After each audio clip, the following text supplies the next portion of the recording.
Salut, aujourd'hui je vais t'expliquer comment diviser des fractions. Alors il y a deux méthodes, je vais t'expliquer les deux, il y en a une qui est un peu plus simple, une qui est un peu plus compliquée, et si tu ne retiens qu'une seule de ces deux méthodes, ça va te suffire largement.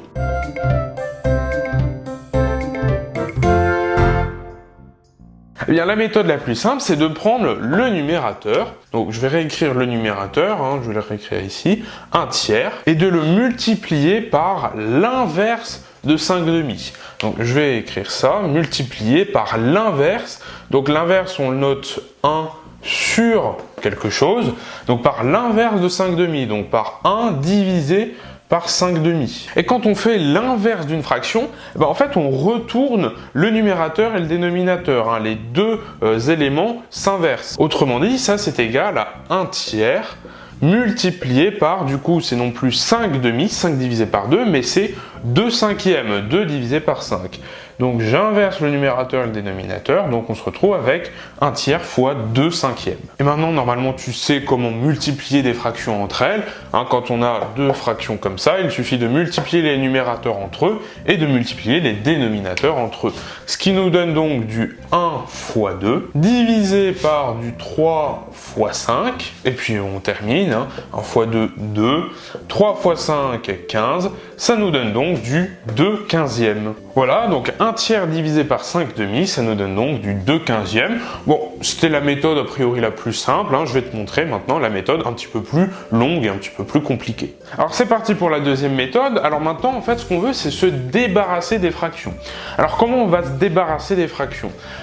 Ici, on a 1 divisé par 3. Pour se débarrasser d'une division par 3, il faut multiplier par 3. Comme ça, on s'en débarrasse. On se débarrasse du dénominateur. Donc, c'est ce que je vais faire ici à côté. Je réécris 1 tiers divisé par 5 demi. Sauf que cette fois, je vais multiplier par 3 en haut pour me débarrasser du numérateur. Donc, multiplier par 3.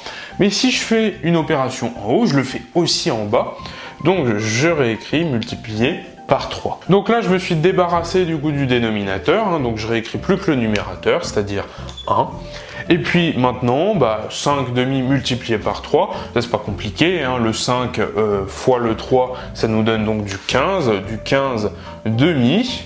Je l'écris comme ça. Et une fois que j'ai ça, ici c'est assez simple, puisque j'ai du 1 divisé par une fraction. Normalement, tu sais que ça désigne l'inverse de la fraction, donc j'ai plus normalement qu'à inverser le numérateur et le dénominateur. Mais bon, théoriquement, on pourrait aussi avoir autre chose que du 1, si on avait par exemple du 2 tiers et non pas du 1 tiers.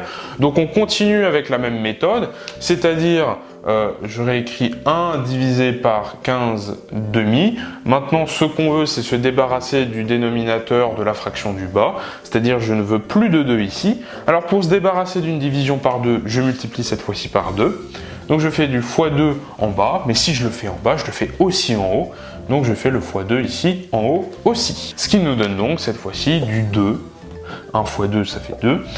Divisé par 15 demi fois 2, donc je me débarrasse du dénominateur, c'est-à-dire sur 15, on a donc du 2 quinzièmes. Et tu le vois, on aboutit au même résultat que tout à l'heure avec la première méthode. Donc voilà, tu as compris comment diviser des fractions. Là, je te donne la formule générale.